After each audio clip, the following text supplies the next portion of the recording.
You've probably heard of the FBI's most wanted list, right? It's all these stories, these fugitives that are just looking for a resolution, an end. But what about the flip side of that coin? Think about it, a database of resolutions, of bodies that have been found, that are now desperately searching for their story. That's what we're digging into today. We're going to explore one of the most unsettling and frankly haunting corners of federal law enforcement, the FBI's massive database of the unidentified. You know, we've all seen those movies, the ones where a ghost can't rest until its story is finally told. But the truth is, the reality for thousands of unidentified people across the US is, well, it's a lot quieter than that. And honestly, in many ways, it's so much more terrifying. All right, so here's how we're going to break this down. First, we'll start with a single, really tragic case that kind of sets the stage for the whole problem. Then, we'll get into the big systemic issue that let all these cases just fall through the cracks, and what the FBI did to try and fix it. We're going to look at some amazing success stories, but also, the mysteries that are still out there. And finally, we'll talk about why this all matters so much, why giving a name to the lost is just profoundly important. So to really wrap our heads around the scale of this, we've got to start small. We have to start with the story of just one person whose name, whose entire life was essentially erased.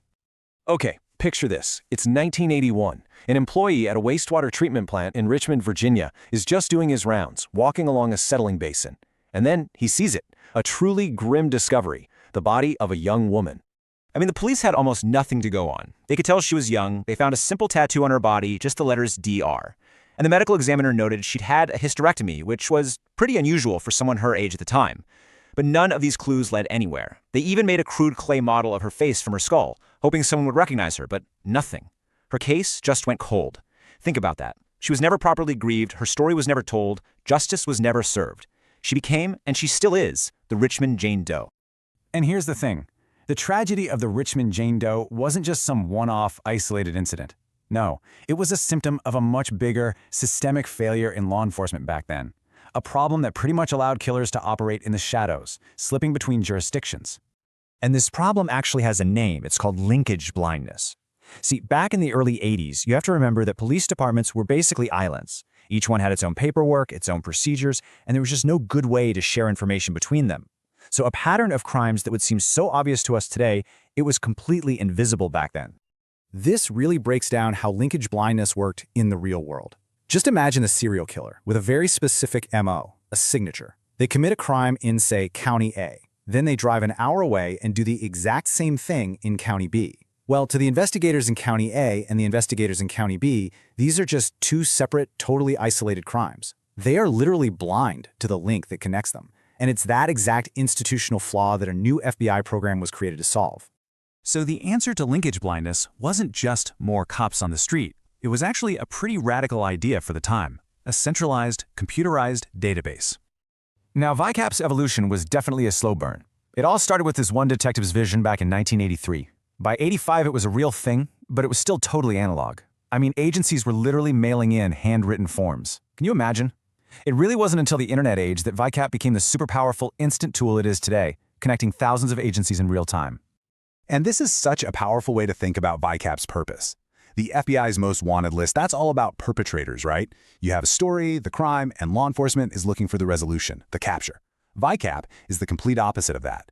It's a list of victims. The resolution, the body, has already been found. Now, they're desperately trying to find the story that belongs to it. It's a total flip.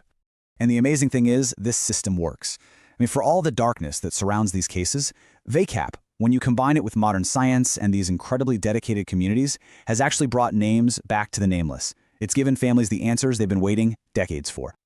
Okay, take this case from 1992. A farmer in Indiana discovers the remains of a young woman. The only clues they had were two tattoos, one that said mom and another that said love. That was it. The case went cold. A year later, investigators actually exhumed her body to create a clay facial reconstruction. And the result? Well, it was a product of its time, and it was deeply unsettling. Just this face caught somewhere between life and death. Some people have even called it pure nightmare fuel. And it led absolutely nowhere. And for 27 years, that was it. 27. She was just the Boone County Jane Doe. Just another cold case. Another ghost floating around in the system. And all that time, her family had no clue if she was alive or dead. But then, in 2020, forensic genealogy finally provided the answer. A DNA sample that was taken way back in 1993 was finally matched. Her name was Maggie Sniegovsky. Turns out her family had always hoped she'd just run off to start a new life, like her older siblings had done. After almost 3 decades of not knowing, they finally had their answer, as tragic as it was. But some cases aren't solved by DNA. They're solved by old-fashioned clues and just really dedicated people. Like this one. In 1996, a van crashes in Virginia. The driver is identified, no problem. But his passenger? His face was completely unrecognizable. The only clues they had were a tie-dye shirt, some Grateful Dead ticket stubs, and a note that mentioned the name Jason. But the phone number on that note? It was incomplete. A dead end. So yeah, this case wasn't solved by DNA. It was solved by people. For years, the case was ice cold. Then, a new facial reconstruction in 2012 got the public interested. A subreddit called Grateful Doe popped up, and in 2015, these online sleuths, they actually found a potential photo match. The story then hits the mainstream news, and it wasn't long after that his family came forward. His name was Jason Callahan. It's just an incredible testament to the power of a dedicated community. But for every Maggie Sneakagowski or Jason Callahan, there are thousands of others who are still just ghosts in the machine. Cases where every single lead, every piece of technology just hits a complete dead end. Take the woman known only as Becca. She was found in a motel room back in 1991. Investigators found a photo of her with some guy, but he wasn't the one who had rented the room. So in this kind of miraculous break, decades later, they actually tracked down the man from that photo, but his answer was another dead end. He didn't know who she was either. He said he only knew her as Becca. And so, she's still a ghost. Or what about this just baffling case from 1995? A man's body is found out in the woods.